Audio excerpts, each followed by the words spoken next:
Dhanik Bharat educational institutions inter IIT JEE NEET admission open. ఈ ఏడాది ఎక్కడ చూసినా మార్కెట్లో, గ్రామాల్లో, పట్టణాల్లో నేరేడు పళ్ళు విపరీతంగా కనిపిస్తున్నాయి. గతంలో ఎప్పుడూ లేనంతగా చెట్లు అక్షరాల పండ్ల వర్షం కురిపించాయి.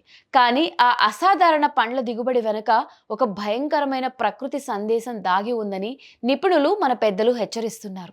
సాధారణంగా నేరేడు చెట్లు ఎండాకాలంలో విపరీతంగా పండ్లు కాస్తే ఆ సంవత్సరం కరువు వచ్చే అవకాశం ఎక్కువగా ఉంటుందని ఒక నమ్మకం ఉంది. ఇది కేవలం మూఢనమ్మకం అనుకుంటే పొరపాటే. ఆధునిక వృక్ష శాస్త్రం కూడా దీనికి ఒక బలమైన కారణాన్ని వివరిస్తోంది. సైన్స్ ఏం చెబుతుందో ఒకసారి చూద్దాం.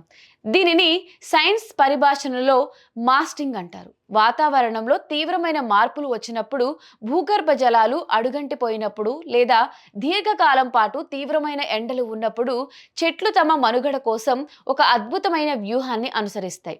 నేరేడు చెట్ల వేర్లు భూమిలో చాలా లోతుగా వెళ్తాయి. వాటికి నీటి కొరత ఉందంటే భూగర్భ జలాలు పూర్తిగా పాడైపోయాయని అర్థం. అలాంటప్పుడు చెట్లు కొత్త కొమ్మలు, ఆకులు పెంచడం మానేసి తమ దగ్గర ఉన్న శక్తినంతా పండ్లు, విత్తనాలు ఉత్పత్తి చేయడానికే ఉపయోగిస్తుంది. దీని అర్థం ఏంటంటే, భవిష్యత్తులో నాకు నీరు దొరకదు, ప్రమాదం పొంచి ఉంది, కనీసం నా విత్తనాల ద్వారానైనా నా తరువాతి తరం బతకాలి అని ఒక చెట్టు తన జాతిని కాపాడుకోవడానికి చేసే ప్రయత్నం అంటిది. ఈ ఏడాది వాతావరణ శాఖ కూడా ఎలోనినో ప్రభావం వల్ల తెలుగు రాష్ట్రాల్లో సహా 12 రాష్ట్రాల్లో వర్షపాతం గణనీయంగా తగ్గే అవకాశం ఉందని హెచ్చరించింది.